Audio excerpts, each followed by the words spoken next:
Vous allez quand vous voulez. Bonjour, aujourd'hui on va vous parler de notre révision de cas de Provigo Stéphane Thomasson. C'est vraiment un honneur pour nous de présenter notre révision de cas parce que c'est la première fois qu'on fait une compétition de ce genre et on espère que ça va bien aller. Donc à ma gauche, on a William Morin-Roy et à ma droite, on a Sabrina Manxavet et moi c'est Vincent Cloutier. Bon, parfait. Pour l'agenda aujourd'hui, on va commencer avec le mandat, on va expliquer un peu c'était quoi le mandat. Ensuite, on va aller avec l'analyse. Donc, qu'est-ce qu'on a trouvé, les forces et faiblesses, les possibilités d'action et les menaces. Après ça, on va vous présenter notre stratégie. Après ça, on va faire l'implantation. Donc, on va vous donner les effets négatifs, les effets positifs après l'implantation. Et on va finir avec une conclusion. Alors, pour ce qui est du mandat, vous nous avez demandé de trouver des solutions pour continuer la croissance et l'augmentation du chiffre d'affaires ainsi que dans le fond, sa capacité, tout en prenant en compte la position du stationnement, la grandeur et aussi les frais engendrés par le compte d'entretien et réparation relatifs aux équipements.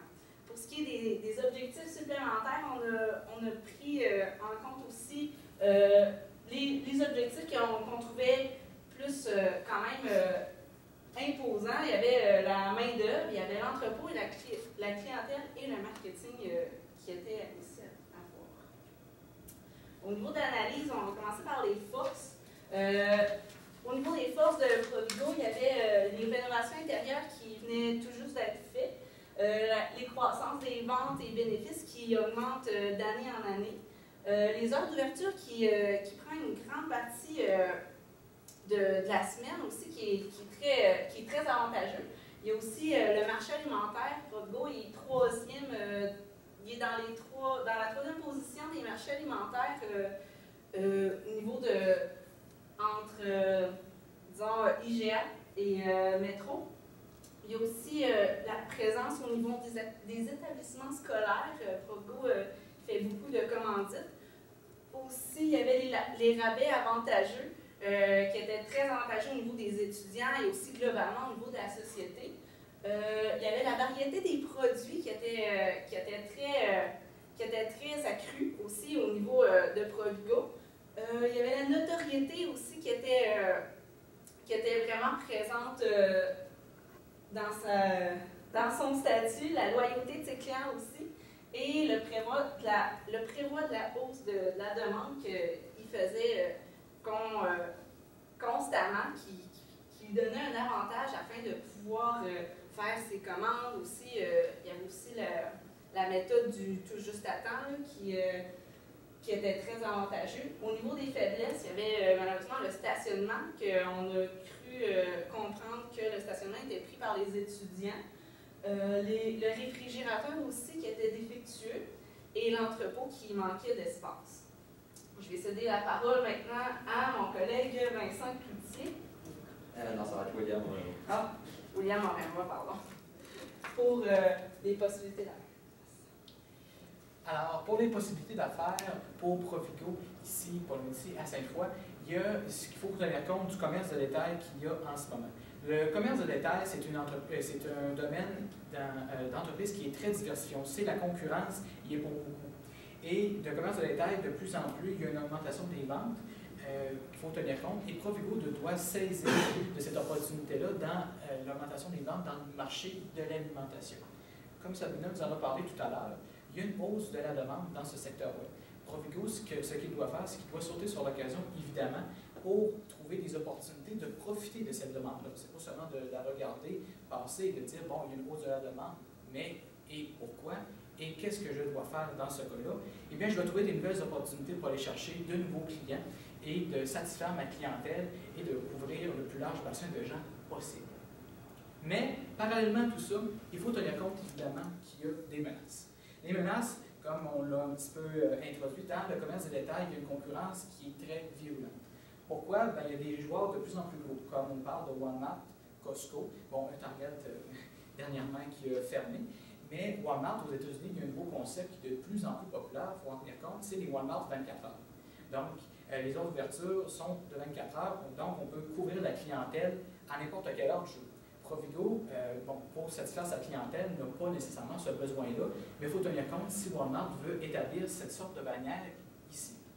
Et il y a Costco, évidemment, qui a des prix au niveau de la quantité qui sont très élevés, des prix très bas, excusez, au niveau de la quantité élevée. Par exemple, si j'achète une boîte de biscuits de 24, qui va me coûter $1 au lieu de, par exemple, de 2 ou 3 dans une épicerie plus traditionnelle. Au niveau des menaces aussi, il y a le vieillissement de la main-d'œuvre qui est très. C'est une problématique qui est propre au Québec, on le sait. Provigo a une main-d'œuvre qui est très vieillissante. Le magasin doit trouver des façons d'accueillir une main-d'œuvre plus jeune. Et dans notre stratégie Stratégo, évidemment, nous allons vous proposer des moyens pour pallier à cette problématique. Alors, je vais continuer. Avec notre stratégie Stratégo, qu'est-ce que nous avons décidé? Les médias sociaux vont être des éléments forts de cette stratégie-là.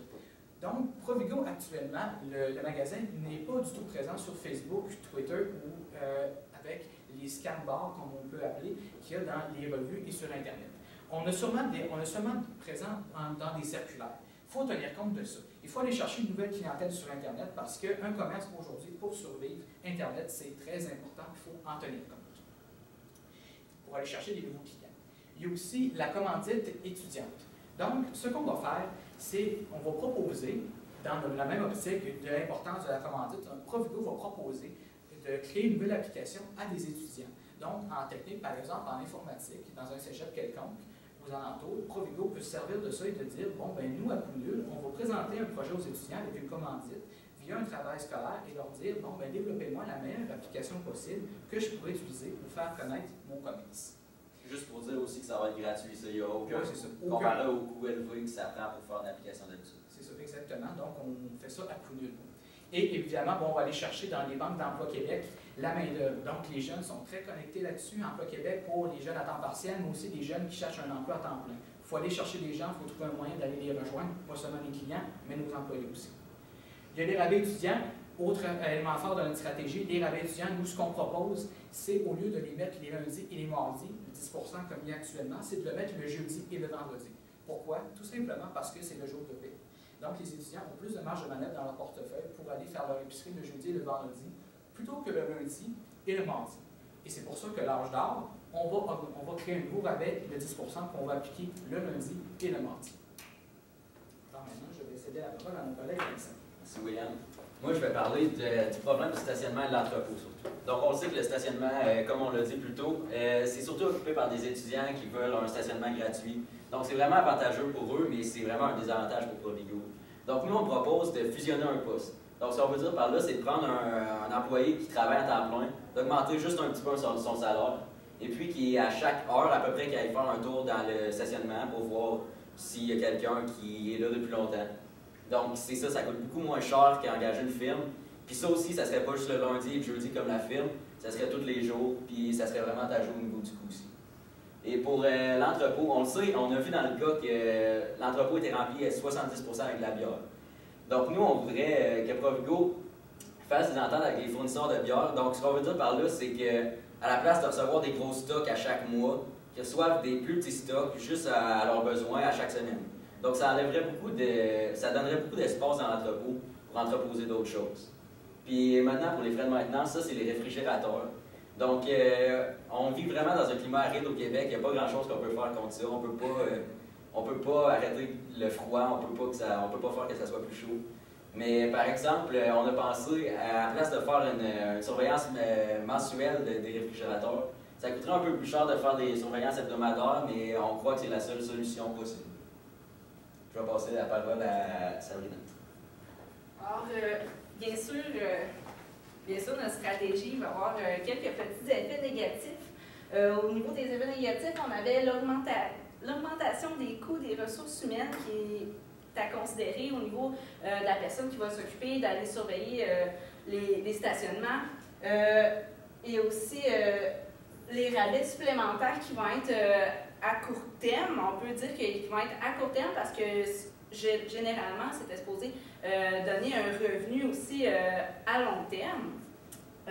Aussi, les ententes hebdomadaires, on n'est pas sûr si ça va générer des coûts supplémentaires. Par contre, on a voulu mettre ça en effet négatif comme ça pour donner une petite marge de manœuvre afin de prévoir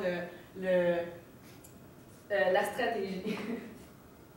Je vais passer maintenant la parole à Vincent Cloutier pour l'implantation. Ok, parfait. Je vais vous parler de l'implantation. Donc, premièrement, on a parlé des médias sociaux.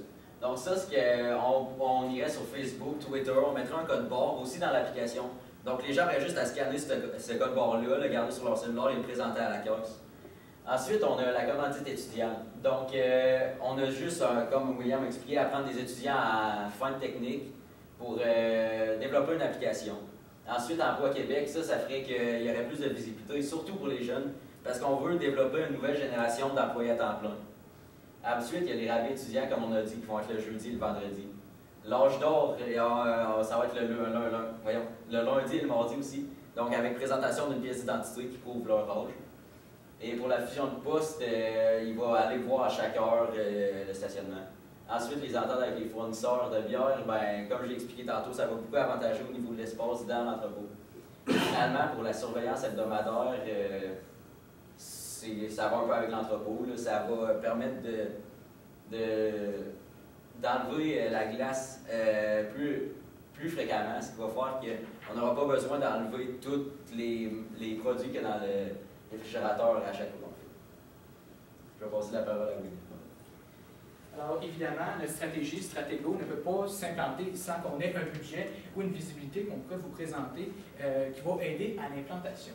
Évidemment, les médias sociaux, ce qui est avantageux, c'est que c'est à coût nul. Un compte Facebook, un compte Twitter, bien c'est gratuit. C'est pas comme une circulaire qu'on donne dans un Publisac qui va nous coûter beaucoup d'argent mensuellement à l'entreprise. Malgré qu'elle peut conserver ce mode de publicité-là, évidemment, mais elle peut tout autant le réduire pour avoir plus de visibilité sur le web. Par la suite, la commandite étudiante. L'entreprise est déjà dans ce domaine-là. Il faut exploiter ce créneau-là et aller essayer davantage de chercher d'opportunités. Donc, la commandite, en même temps, c'est à coût nul. On a une visibilité et en plus, on a un produit qui va être une application qui va être produite de manière tout à fait gratuite, tant pour la production, donc pour nos coûts, que pour la clientèle qui n'aura pas à le payer non plus. Évidemment, les banques d'Emploi Québec, l'employé, au lieu d'afficher tout le temps les banques de candidature dans les journaux, dans les annonces, ce qui coûte quand même, ce qui peut coûter relativement cher quand on veut avoir plus de visibilité, eh bien, on se sert de ces banques-là gouvernementales qui sont déjà disponibles et on va tout simplement afficher un poste. Et ça c'est tout à fait gratuit. C'est un coût nul encore une fois. Pour les rabais étudiants, évidemment, c'est un coût nul parce que stratégiquement, on déplace le rabais le jeudi et le vendredi. Mais en plus, l'opportunité, la fenêtre d'ouverture pour ce rabais-là, elle est beaucoup plus prometteuse que le lundi et le mardi parce qu'on va bénéficier du fait que les gens reçoivent leur paye le jeudi. L'âge d'or, évidemment, ça va coûter un coût qui va être plus élevé. Pourquoi? Parce qu'on va mettre en place ce rabais-là, le 10 le lundi et le mardi, qui n'était pas là au départ. Ça fait partie d'un coût supplémentaire. Mais si on va rechercher plus de clients, plus de gens, eh bien évidemment, la stratégie va être gagnante. On va rentrer dans notre argent, comme on dit, mais en plus, on va avoir des revenus supplémentaires. Pour l'entente hebdomadaire avec les fournisseurs de bière, au lieu que ce soit par mois, qu'on commande de la bière, eh bien, si on s'arrange avec le distributeur pour le commander à la semaine, selon notre demande, selon nos besoins, afin de mieux prévoir notre stock et ainsi le réduire, bien, évidemment, le distributeur peut nous dire que ça risque de coûter plus cher. Donc, il n'y a pas de chiffre précis, mais il faut tenir compte de cette optique-là, comme on en a parlé tout à l'heure. La fusion de poste pour la personne qui va être responsable dans le stationnement. Par exemple, la firme de sécurité que Provigo utilise actuellement est d'environ de 10 000 $, ce qui est un peu dispendieux. Mais nous, ce qu'on propose, c'est au lieu de l'employé, on lui rajoute 3 $ de l'heure à son salaire déjà, ce qui ferait 4 725 $ de dépenses environ que nous avons calculé à la main, à la bonne vieille méthode, mais contre 10 000 $ qui étaient dépensés autrefois. Donc, il y a une économie potentielle à faire à ce niveau-là avec plus d'efficacité. Et évidemment, la surveillance hebdomadaire des réfrigérateurs, tout ce qu'on fait, c'est qu'on envoie un employé surveiller plus fréquemment pour éviter qu'on se ramasse, par exemple, avec des gros morceaux de glace dans le fond des réfrigérateurs. C'est une stratégie qui n'est pas compliquée à mettre en place, qui est très évidente et très facile à mettre en place. Je pense que je vais céder la parole à mon collègue Sabine. Au niveau de la chronologie, c'est bon avoir un budget, une stratégie, mais il faut savoir aussi le temps que ça va prendre pour l'implanter. On va avoir les médias sociaux qu'on va pouvoir implanter dès maintenant parce que ça prend 5-10 minutes de faire un petit compte, une petite page Facebook ou un compte Twitter.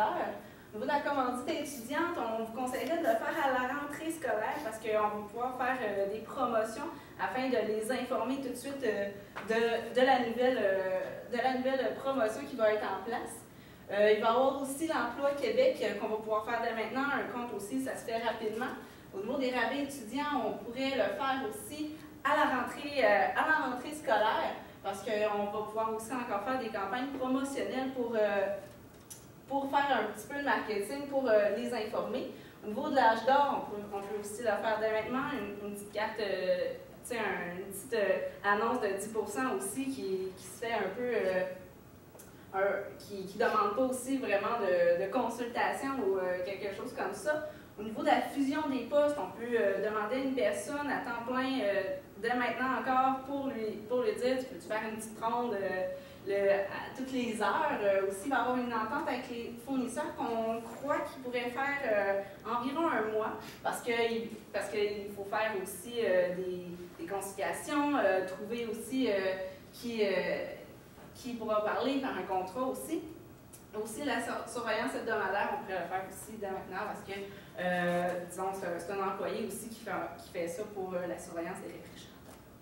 Je vais céder maintenant la parole à Vincent Cloutier. Donc, pour conclure, dans le fond, on va revenir au mandat un peu qui était d'arranger le problème du stationnement et de faire croître l'entreprise en général. Donc, pour le problème du stationnement, on va engager un nouvel employé à temps plein qui va gagner 3 piastres de l'heure à peu près, de plus. Et pour croître, on va augmenter les promotions, surtout avec les âges d'or. Et c'est pas mal ça. Et finalement, on a découvert que Provigo, c'est une entreprise vraiment florissante, qui s'implique beaucoup avec les étudiants, donc c'est vraiment, ça fait de la promotion aussi en même temps, on le sait, mais ça donne beaucoup de succès à Provigo. Et ils ont une notoriété, avec notre aide, Provigo a tout pour eux ça. Merci. Merci beaucoup. Très intéressant. Juste peut-être pour vous situer, Martin Dubé, chargé d'enseignement universitaire, qui est aussi head coach du commerce, et 2 ans universitaire. Donc, première question, vous avez présenté dans cette étape à partir de votre stratégie, Stratégo. Ouais. Intéressant. Avec présenter certains éléments négatifs potentiels. Mais un élément que j'aurais pu voir dans votre proposition, c'est l'hypothèse qu'avec l'entente du fournisseur, qui peut être en soi une bonne idée, si jamais ça ne fonctionne pas, on a encore le même problème. Parce que là, quelque part, avec votre stratégie, c'est d'aller chercher plus de monde, c'est l'achalandage. Vous savez que la bière, il s'en vend pas mal dans les épiceries. C'est pas étranger au fait qu'on n'est pas loin d'une économie universitaire. Si jamais il dit non, est-ce qu'on fait, c'est quoi votre plan B? Ce qu'on avait envisagé, nous, c'était une mesure qui était plus dispendieuse à ce moment-là. Il faut tenir compte du fait que le bâtiment avait déjà été rénové, je crois que c'était à l'intérieur. Ouais, À l'intérieur, qui avait été déjà rénové, mais à l'extérieur, il ne l'était pas. On avait peut-être envisagé un agrandissement possible pour agrandir notre possibilité de stock, mais encore là, nous, ce qu'on proposait, c'était une méthode qui coûtait la moins chère possible et était à la fois la plus efficace. Comme un plan B, évidemment, qui n'est pas la même efficacité qu'un plan A, ce qu'on pourrait proposer, c'était un agrandissement pour les stocks, mais en ce moment-là, ça ne serait pas juste pour la bière, l'entreprise serait gagnante positivement pour d'autres stocks comme la nourriture, des desserts, ou peu importe. Donc, mais ça reviendrait à un coût plus dispendieux, évidemment. À travers vos yeux, parce que vous me donnez l'impression que vous connaissez ça, le business. Moi, j'ai senti ça. Y a-t-il, parmi l'ensemble des éléments de stratégie, si vous aviez à les hiérarchiser, avec laquelle vous avez un niveau de confiance le plus grand? Nous autres, on avait beaucoup de confiance sur le rabais étudiant qu'on allait déplacer du jeudi, vendredi, parce que disons que c'était le jour de paie, puis que disons que le lundi, les étudiants ils n'ont plus vraiment les revenus, et s'ils restent en appartement ou s'ils restent en résidence, ils vont, niveau lundi, ils vont avoir la fin de semaine et quelque chose. Fait que vraiment, là, le jeudi, vendredi, c'est ça qu'on était vraiment sûr que les étudiants ils allaient pouvoir plus faire leurs emplettes, ils n'allaient pas avoir de presque de contraintes budgétaires au niveau épicerie. Merci. Pour les commandites, là, on va faire une application, ce qui veut dire qu'on va recevoir plus de demandes de commandites, parce que sûrement que l'application va être publicisée aussi. Vous n'avez pas peur qu'on va faire mettre du temps à les étudiants, on va recevoir plus de demandes, mais on va aussi donner plus de commandites, j'imagine. C'est déjà les étudiants, notre clientèle. À quel point ça va nous aider à aller chercher des ventes, cette application-là? Ben, d'après moi, c'est surtout quand le monde va entendre parler de l'application, qu'ils vont se dire ah, c'est quoi ça, parce que ça serait une première dans le marché de la nourriture. Donc, ça serait vrai. Si on met ça dans les journaux, à la télé, des annonces, le monde va vraiment trouver ça intéressant, puis ils vont voir un code barre, ils vont le scanner, puis ils vont aller au Provigo, puis ils vont trouver ça intéressant, donc ça va faire une plus grande clientèle. J'ajouterais à ça que ça donne une expérience de magasinage différente. Donc, ce qu'on cherche, c'est de se différencier des autres en même temps. Puis cette application-là, évidemment, on cherche à se différencier des autres, puis à la fois profiter des commandites qu'on a déjà, un terrain connu. Donc, je pense que c'est un bon moyen. Surtout avec le métro plus à la pyramide et le métro plus à Place Laurier, qui a beaucoup plus d'achalandage qu'une meilleure situation.